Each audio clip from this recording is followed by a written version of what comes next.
Yo, what's good, everybody? Welcome back to another episode of Vitamin C's with me, your boy, Adam Taylor. As usual, I'm joined by my homie, my compadre, my co-host in crime, Mr. Tim Sheils. Tim, man, Merry Christmas, bro. What's popping? Merry Christmas, man. Hope everything went well over the holiday weekend. Um, Everything's good though, man. I got some good stuff. I got some socks, got some good shirts. Uh, got an always sunny hat and always sunny shirt, as well as a couple other fun knickknacks. So all in all, pretty good holiday, pretty good Christmas, and just getting back into the swing of things. We've been away for a little bit, but we've had some awesome developments since then. Yeah, I mean, man, the Christmas build up to Christmas, I was busy as hell. I'm not even gonna lie. Like, I was working loads because there was loads of basketball going on. So, watching game tape, pushing on Twitter, trying to grow Twitter, pushing on like my personal Twitter, pushing on Instagram, trying to grow there.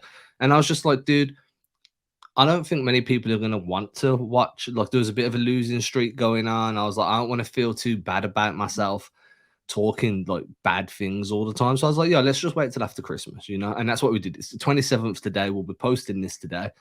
We've only missed like 2 days. So I just want to talk about the Bucks game, and I just want to talk about snapping that losing streak and the way that we saw this team develop. So let's just start there. From looking back at the way the Celtics played against the Bucks, what were your three biggest takeaways? Playing with better energy. I think that was a team that they played up to. I think that was like the inverse. It's kind of what you thought you'd see when the team went against the Warriors. Like the Bucks are a team that's very familiar with the Celtics. And it's a team that they know how to defend against. They defended Giannis really, really well. He struggled offensively. You had him taking 3-point shots. So I think one, they threw the Bucks out of rhythm in terms of their offense. Two, the Celtics went out and dropped 139. And I think, are the Bucks still like a top five defense? They might have been like the first overall defense going I into think that they fell game. out of the top five in half court defense, literally because the Celtics dropped so many points on them. But they're definitely still like top five, top six defense. Yeah, like crazy good defense. Like they've got multiple players who have to be in the conversation, early conversation, at least for DPOY. Brook Lopez is having a fantastic defensive season so far. So they went out and it looked like the offense was back to what they were supposed to be. And three, I would say that they just overall, the energy seemed to be there. The effort was there. It was cohesive offense. The ball was humming. The only thing that I'm still concerned about, is got to be some of these bench rotations when it's JB plus the bench versus JT plus the bench. I think there's like a noticeable drop off. So I think they just need to change the offensive approach when it is just JB in the bench. Like I think they need to do their best to get the ball out of JB's hands and let someone else facilitate and have him just be like a primary scorer when those units are on the floor. Hashtag play finisher for all of y'all haters on that article from a few weeks Oh ago. man. Whew. I'm not letting that go, dude. Not You're letting not it go. wrong. It's, it, yeah, I get it. I mean, for me, the biggest thing was Giannis took 3 shots inside the restricted area all game. 3. I You didn't know it limit. was that bad. Yeah, so I wrote about this. I think it went up today, right? So he took a few shots like just outside of the restricted area, but literally within 4 feet of the rim, there was 3 attempts, maybe 4. But regardless, 3 or 4, over the course of 4 quarters, you've done your best to keep him away from the rim. Most of his shots came in that mid-range area, and what the Celtics were doing was rather than building like the wall and having like 3 guys line up, they were looking to dig on him. So that's when somebody kind of jumps towards the ball, fakes a steal, recovers to their man. And what that does is it pressures you to pick up the ball, it pressures you to pass or to get a shot off. So when Giannis was in that mid-range and was trying to break guys down with his back to them, you'd see somebody just dig at him. Derek White done a really good job of getting onto his hip so Giannis couldn't turn and fade away. Derek White done a really good job of that throughout the game. Or they'd have their wings pinch. So when Giannis got the ball at the top and he was coming off of a screen, 2 wings would kind of close the elevator doors. Now, you have a screen like that, it's called an elevator screen on offense. It's very similar, but defensively, you kind of just close the gap. Now, there's 2 guys you're trying to get through, plus your point of attack defender. Giannis just struggled all the way through. And then, obviously, the biggest thing for Boston was you were making the shots, right? And Giannis's biggest issue overall, he's a transition dude. That's when you don't want Giannis getting the ball, ripping it off the board, and then just barreling down the court, picking up steam and becoming this human bulldozer. When you force them into a half-court set because, hey, we've scored, we've got back, our defense is set, well, now you need Giannis to attack off the rip through, but you're closing the gaps on those rip throughs. So now he's having to like put his back up to you, get off the ball, look for another, and then all of a sudden he's just a pull-up shooter. Hey, if you're making Giannis shoot pull-ups all game, you've won that battle because that's not where he's most effective. So I was really impressed with how they limited Giannis in that game. I thought the mid range for him though has come a long way because he hit a couple minis and I was kind of surprised, but he's gonna need to do that in order to break defenses down like this because I think you hit the nail on the head right there when it comes to if he gets a full head of steam and he's going to the rim, he is damn near impossible to stop at the rim. So what the Celtics were doing was awesome. Like they were coming out, they were meeting him before he could, get the ball going and like go full ham at the rim. Like he's not getting a full head of steam. So it just made it a lot easier to contain him. And I think the Celtics, of all the teams that you see out there who have to go against the Bucks and have done so consistently, especially in the playoffs, they're one of the better teams defensively against him. And I think, what you're talking about there, where they've got a help defender ready to, kind of cause some problems, make him uncomfortable, force him to pick up his dribble. Like those are all things that they've been doing pretty consistently now for the past couple of years. Like the Bucks are a team that I respect, and I respect Giannis because he's just, when he's in his zone, he is a force of nature, and you just don't want to be in his warpath when it comes to the playoffs. But they're not a team that scare me as much as some of the other teams in the East because I think the Celtics are very, very capable of containing him. And when, granted, they don't have Chris Middleton, I do want to see like what this team is at full strength because Middleton's health has all of a sudden been a real problem over the past couple seasons for them. Yeah, but don't you think that's been an excuse, dude? Like it's been an excuse, but I am saying like not having that number two, like a real deal number two, like Drew Holiday's fantastic, but I don't think he's anywhere near the offensive impact kind of player that Middleton is. But I do hate the excuse making for him because at this point now it's like, okay, can you guys figure it out? You beat us in the conference semis because we didn't have Chris Middleton. Oh, you beat us on Christmas Day because we didn't have Chris Middleton. Yeah. Okay, cool. I get that. Like, cool. Okay, fair enough. I'm not going to argue there, but how much would Chris Middleton have made a difference in terms of shooting profile? All it means is he's taking some shots that some of us don't make. He might give you 20, but somebody that gave you 15 might have only gave you 5. Yeah. Right? The biggest difference for me is Chris Middleton being there probably stops you being able to pinch and dig on Giannis as much. Maybe Giannis gets going more downhill. I'd like to see a full strength Milwaukee face a full strength Boston. But that also means that Robert Williams isn't working his way back from injury and he's in the starting 5, right? I mean, one thing we saw is for probably a noticeable amount of time under Joe Mazzulla, the Celtics went double big. There was Grant Williams, Robert Williams were spending time on the floor together. So there was always another big waiting to come off the bench to play alongside Al.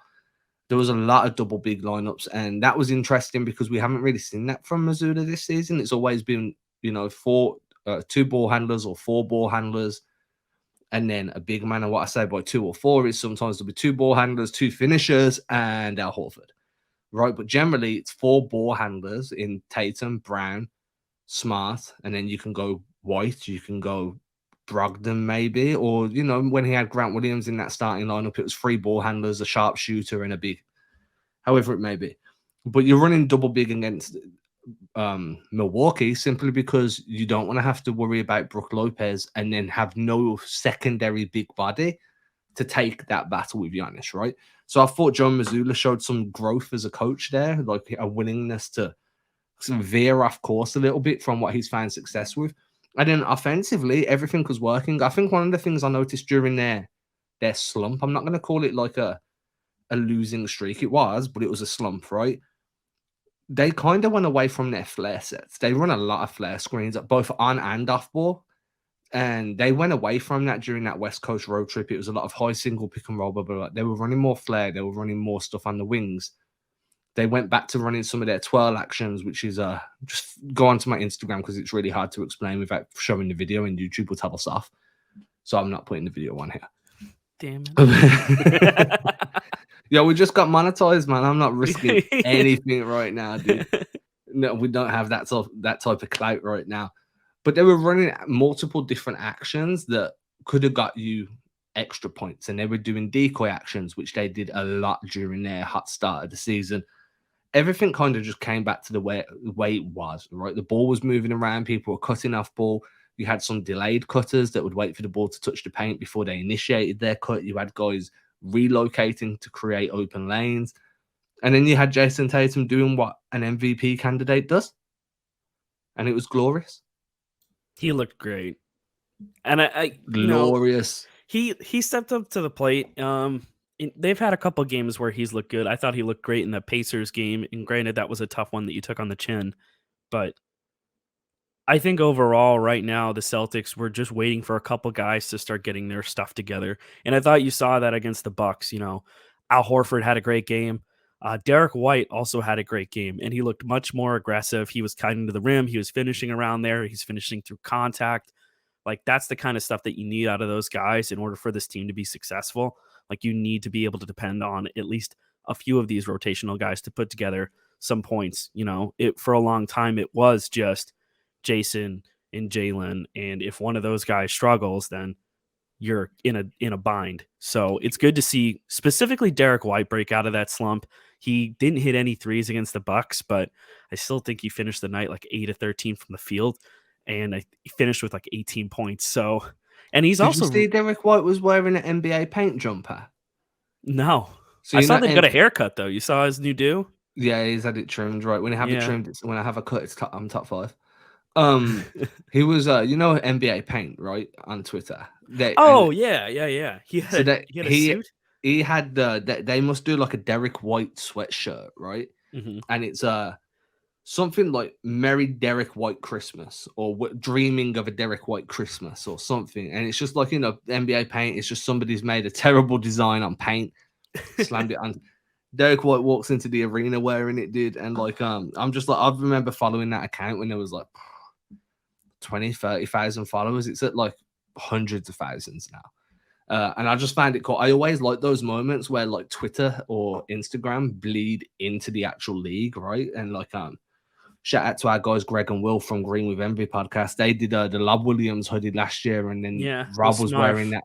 Yeah, Smartwater did that one. And Rob was wearing that all around the place all the time. So like when you see it kind of cross over and you see like YouTube, Twitter, Instagram bleed actually into the NBA, I always want to point it out because those are really cool moments to be like, hey, you never know who's watching or who's listening or reading what you put out there. So I just wanted to point that out because I thought that was a really cool kind of like little Christmas moment. Yeah, it's definitely cool. And it's also like, you see people go on to have success in ways like that where, seeing a player rep your own gear must be pretty cool. I always want to try and like make a design that someone would wear because ultimately at the end of the day, it's fun to make art, but it's even cooler when it gets like appreciated like that. So, that's pretty cool. But yeah, I mean, it's coming up with the funny stuff, right? I mean, just for an update as well, I just want to give everyone an update. This came out while we were speaking a moment ago. Oh, geez. Okay. So it looks like Rob Williams will not be playing tonight against the Houston Rockets, and it looks like Peyton Pritchard is also questionable. So let me just pull up the tweet because it's happened as we were recording. Robert Williams is listed as questionable with a non-COVID illness for tonight. Peyton Pritchard also questionable with right thigh contusion. That must have been a practice injury because he ain't getting enough games to get no contusion. I was gonna say, like, but it is what it is, right? Like, Rob, I'm fine with Rob taking rest days anyway. Like, the Rockets are a fun team. They're a young team. They're very explosive. Jalen Green's explosive. Having an explosive rim protector there to kind of combat that would have been fantastic. But at the same time, he's just come back. We don't want him to be pushing through too much too soon. So, yeah, let him rest, man. Let him rest. Luke Cornett can just stand in the way. I don't think Jalen Green can jump like 7'11" to get over Cornett's arms as well. So we should be okay there. You know what I mean? But yeah, the Rockets are a fun team. I mean, they just whooped Chicago last night. So that's another angle you have to look at. Like, they're not a joke, right? Now, Chicago seem to play really well against Boston and not very well against anyone else. Mm-hmm. But they came into town and they whooped Chicago's ass on Chicago's home court on the day after Christmas. So they had malicious intent. Interestingly, Boston are going to be more fresh, and then Houston are going to be on that back-to-back. I think my thought process with that too is I know that he was battling whatever it is. It must be like It must be some kind of like stomach bug. Like I know the flu is going around like pretty badly. A lot of people are getting sick with the flu right now. If it's not the flu, it's COVID. Like it's like one or the other. Someone's getting it and getting it bad. But I guess if you're going to rest him and give him more time off while he's trying to battle this stuff, because Marcus Smart dealt with the same thing. I mean, Marcus Smart even talking about, leaving the floor during the Lakers game and being like, yeah, I went back in the locker room and like threw up. Like I just needed to yak and I didn't want to do it on the floor. It clearly is going around the locker room. I'm just hoping nobody else catches it. So whatever they got to do, whether it's actually him being sick with some kind of bug or whatever, rest him. There's no reason to rush this because ultimately, in the day, you're just trying to get him back up to speed. And, he's had a couple good games. I thought he looked pretty good against the Pacers there, and they didn't see him. They didn't see a lot of him during that Bucks game. I felt. Not really. I mean, I wouldn't say it was much less than what we'd seen every other game since he's been back. I don't have his minutes totals up, but I'd assume it was around that 15 to 18 minute mark. Like the guy's on a minutes restriction. And you're going up against a team that plays really, really like rough defense, man. They're how can I put it? They're physical as an MFer, right? So those guys really push their body into you and stuff. I don't think, regardless of who your opponent was, regardless of it being a Christmas Day game, I don't really want to be like, yo, you need to play Rob more because of the stage that this game is or because of who the opponent is. No, you keep to that minutes restriction, right? He hasn't looked 100% yet. No. I love the way the ball moves around when it touches his hand. We're back to that hot potato style of basketball with Rob Williams in there. And I just think that makes for such good ball movement, such good decision making. So I'm happy when he's in there, but I'm also happy to keep him out and really play with those kid gloves at the moment because it's just so early in his return. Yeah, man. I mean, he probably did play a couple of minutes less against Milwaukee, but you were winning, dude. Like, you come into the fourth quarter, Tatum could have gone for a 50 burger if he wanted, but they're just like, dude, sit.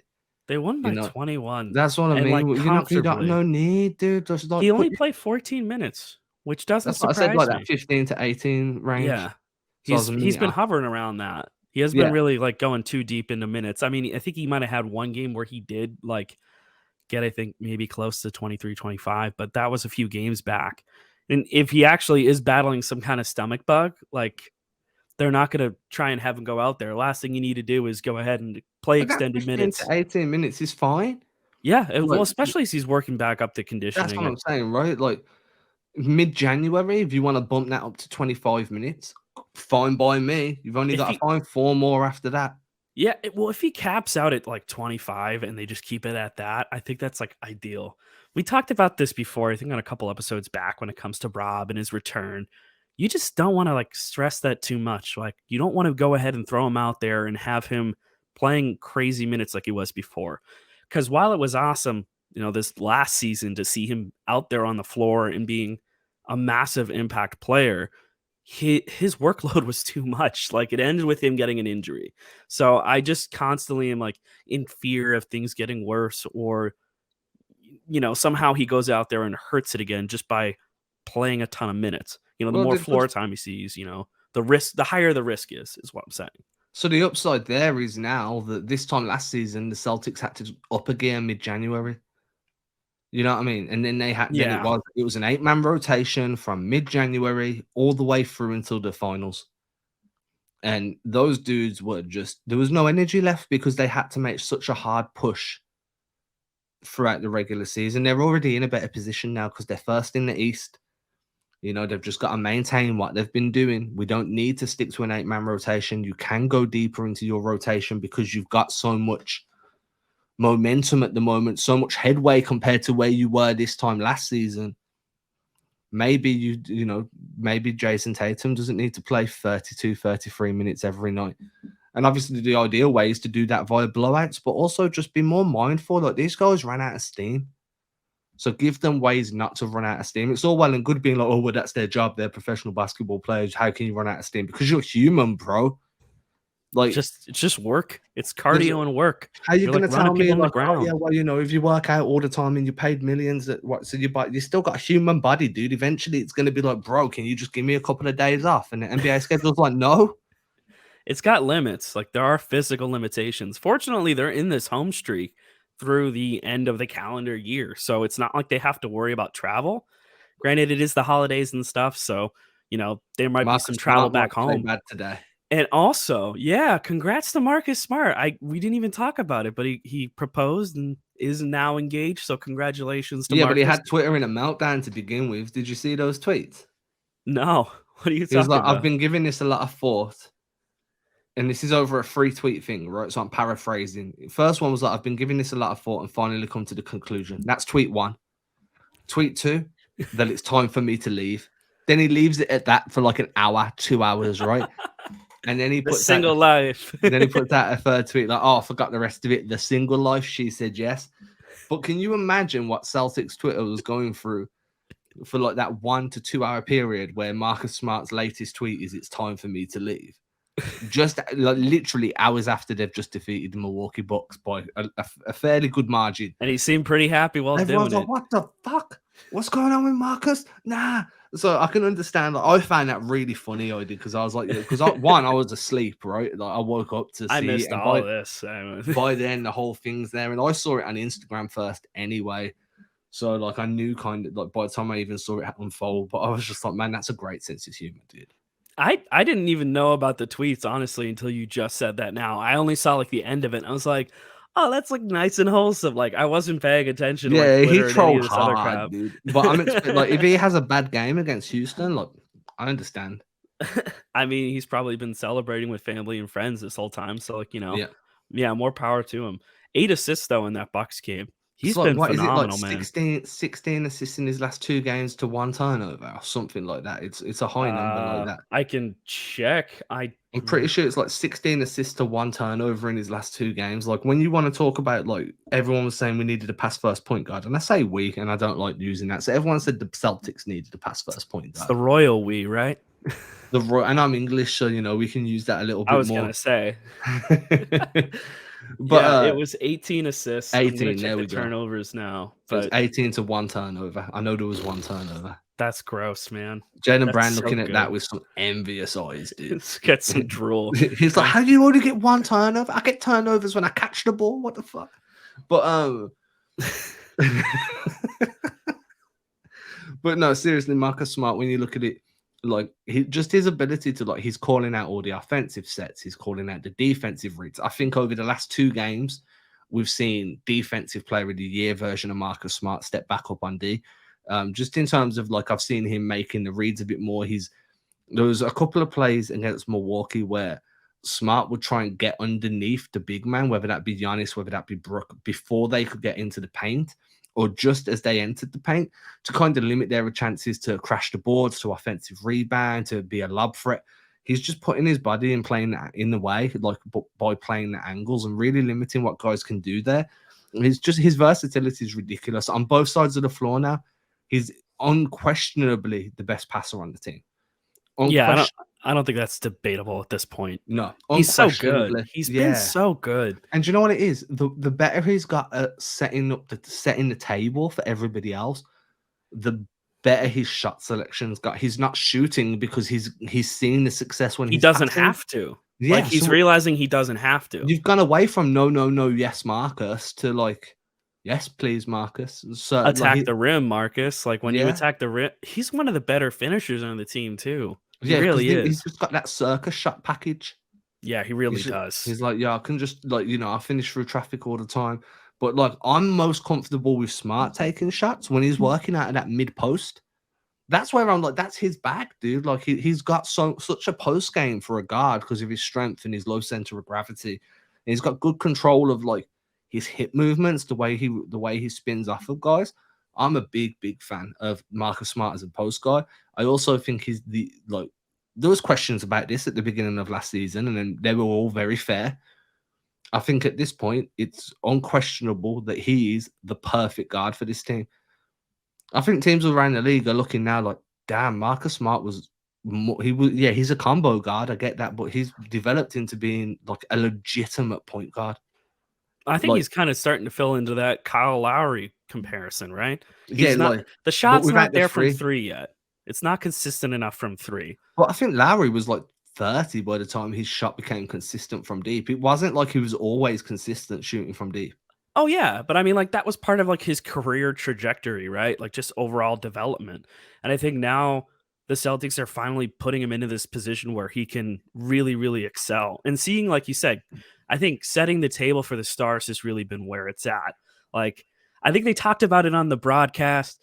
It was after Smart got this really insane bounce pass in transition, like between two Bucks defenders and got it to Yeah. Tatum, who finished a really nice layup. And I was just looking at the replay of that, and I just thought to myself, just an insane pass and a really good read. But they were talking about that's how you keep your superstar happy. You know, you have someone who can create for you and find you on those kind of looks. And I think Smart is just such a good chemistry guy at this point in time. You know, obviously they had their issues last season, all of the drama. Some of that is fueled by media. Like I'm going to go ahead and acknowledge that too. You know, talking about Naughty media. I know. It's not everybody. It's not everybody, but just acknowledging the fact that like there are some like rhetorics that were being pushed there, especially like we talked about with Smart being, is he the right guard for this unit? And I think now we started to really see him blossom into that. They've said this a few times. I do want to give shout out to Damon Stoudemire because he really, really worked on developing Smart's game even further. And I think we're really starting to see that flesh out the way, you know, we'd all hoped it would. Good Damon Stoudemire. No, jokes aside, I'm like, I don't know how much more I can say about him. I just think that his ability to, what are you laughing at? I'm just laughing and just like, I don't know how much more we can praise him today. Yeah, because we're just gonna say the same shit in a different way. Yeah, I love that though. Yeah, but people watching are just like, dude, you said your Yes, no, point. no, Move that's on, fair. man. That's fair. It's just Like, chewing up the same old I'll thing. just end it with this. We love and trust Marcus Smart on this show. Hasn't always been that way. Sometimes I was a disbeliever. Sometimes I was more of a believer than others. We've been there. But yeah, he's playing the best ball of his career. He's making everyone around him better. And he's not chucking up ridiculously stupid shots. What more can you ask for? What more can you ask for? Now, what I can ask for is that no, I'm going to avoid that one. I'm going to avoid that one. No, I'm going to ask the Jaylen Brown stop turning the ball over. That's fair. No, but overall, Jaylen Brown's been solid. He's been fantastic too, as a scorer, as a finisher. Defensively, still falling asleep a little bit off ball. I think that's a big issue at the moment. Is he just kind of falls asleep at the wheel, right? Like point of attack defense, he's engaged, he's physical, he knows how to use his body. But off ball, man, like his screen navigation needs to work. I feel like he's getting caught up on screens a bunch. Guys are just creating so much space off of him as he's trying to fight over screens, and then just being over focused on the ball, right? Like, and this is like something I try and do when I watch games. I'm very like cognizant of, hey, don't watch the ball. There's 4 other guys on each side of the floor. You're going to see more of the game watching those 4 guys than you are watching the dude with the ball. Jaylen Brown needs to remember that too, because I feel like he gets so hyper focused on whoever's got the ball, and he's just getting back cut consistently. Though, like it's not just one game, it's not 2 games, all season long. It happened bad in that Pacers game.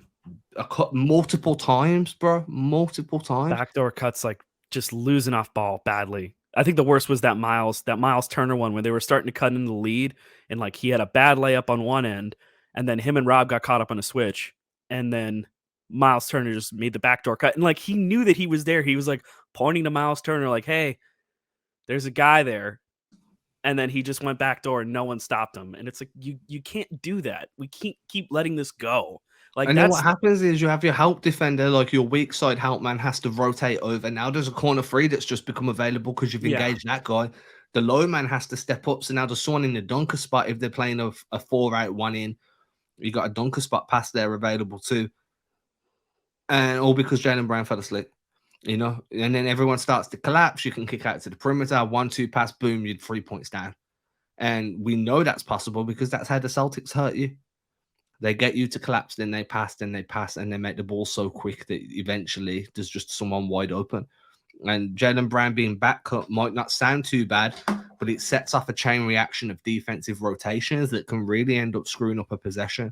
And if you can do that 3 or 4 times a game, that's a potential 8 to 12 points. You know what I mean? And that's a swing right there. That's like a momentum swing all the way through. So it's my only gripe at the moment. I think Jaylen Brown having an all-star season. I think that he's shown development as a like a free-level offensive threat. I think he's shown development with his handle at speed. Like, he's not just dribbling it off his foot anymore. I don't think he's ever going to be the guy that you ask to initiate the offense, and that's not a bad thing. That's not a slate on him. You know, everybody's skill set's different. But the biggest issue for me at the minute is your off-ball defense. I just feel like you're letting too many things get behind you, paying too much attention on, and that's just not like thinking like, do I need to dig? Do I need to like stunt at this guy? Do I need to pinch in? Like, it's not that he's being lazy or he's just overthinking what he needs to do to pressure the ball handler, and then the shooter that he's guarding or the slasher that he's guarding is just doing their job and being opportunistic. It's just the only issue for me right now from Jaylen Brown. Everything else, I think he's improved or he's stayed the same, and he's definitely an all-star guy this year. Yeah, I definitely agree with that too. I think Smart kind of hit upon it in, I think it was the post-game interview after, I want to say, Minnesota. And he came up to him, was like beating Jaylen on the chest, like, that's how you effing play. Like, play like that. Like, I don't want to ever see you like hanging your head down. And I think you talk about mental lapses, getting caught up in your own head. I think that's what's been impacting his game all over the floor. I think he's overthinking things. And I think it's just making everything more difficult for himself. And I think when the offense is free flowing and everything like that, you can tell that it's just effortless when they're really like in a groove as a unit. And I think when he gets caught up in his head of worrying about X, Y, and Z, where it's just take care of the little things, the big things take care of themselves. And I think that's the thing he gets caught up on. It's noticeable, but we'll see ultimately if it's something that he works on. But I think it's just a mental, hurdle he has to get over. Fast, quickly. Okay, with that being said, I've got another podcast I need to go and jump onto because I messed up my timings when we were arranging recordings. Naughty me. We'll be back later this week. We're monetized now. Thank you, everybody that helped us get there. Which means we're going to be way more consistent. We're going to be doing more stuff. I've got a few interviews I'm trying to arrange for the new year. Not going to tell you who they are because then it won't be a surprise. But, hopefully they're cool. Not just the usual media people. Obviously, I like having media people on, Abby, Chris, Jared, John, all the media from Boston, NBA is just fantastic. But hopefully I'm going to get some other people to come on the show too. We'll see how that goes. Until then, we hope you have a fantastic December 27th, 2 days after Christmas. So you guys don't celebrate Boxing Day, right? No. No, I think that's Canada. We have Boxing Day. You must have Boxing Day because we don't have Boxing Day. We have Boxing Day. What exactly is Boxing Day? It's just it's a day where we don't do nothing, and it comes directly after Christmas. Oh, well, that sounds pretty good now that you it's put the day it like after that. Christmas. It's a national holiday. No one does anything. I think back in the day, like old times, my mom was telling me this earlier when I asked her. It was something to do with like when the servants would go around to the houses of of the rich people and collect all the boxes, break them down, take them back. I don't know, dude. I've always growing up, I was like, yo, why is there no boxing on TV? Let these dudes, if it's Boxing Day, let these dudes duke it out, man. But is what it is. But yeah, happy day after Boxing Day if you're English, and if you're American, happy 2 days after Christmas. We'll catch you later this week, y'all. Peace. Cheers.